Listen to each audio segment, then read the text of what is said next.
धन्यवाद अध्यक्ष महोदय। मी आपलं लक्ष वेधू इच्छितो।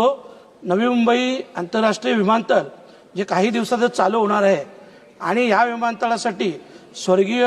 दिबा पाटील साहेबांचं नाव द्यावं असं स्थानिक भूमिपुत्रांची मागणी होती आणि त्या मागणीला अनुसरून महाराष्ट्र सरकारच्या विधिमंडळात आणि विधान परिषदेत देखील दोन्ही ठिकाणी एकमताने ठराव मंजूर होऊन तो ठराव केंद्र सरकारकडे आलेला आहे।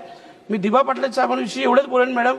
की 2 वेळा खासदार, 5 वेळा आमदार, महाराष्ट्र विधानसभेचे विरोधी पक्ष नेते आणि खास करून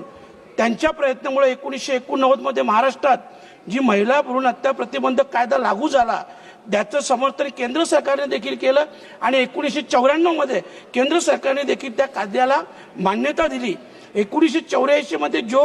झाशी गावचं आंदोलन झाला सिडकोच्या विरोधात मॅडम, त्या आंदोलन देखील दिबा पाटील साहेब स्वतः जखमी होते, 5 लोक हुतात्मे झाले आणि त्यानंतर भूमीच्या बदल्यात भूमी असं 12.5% पुनर्वसन धोरण लागू करण्याची मोलाची भूमिका त्यांच्या मार्फत बजावली गेली।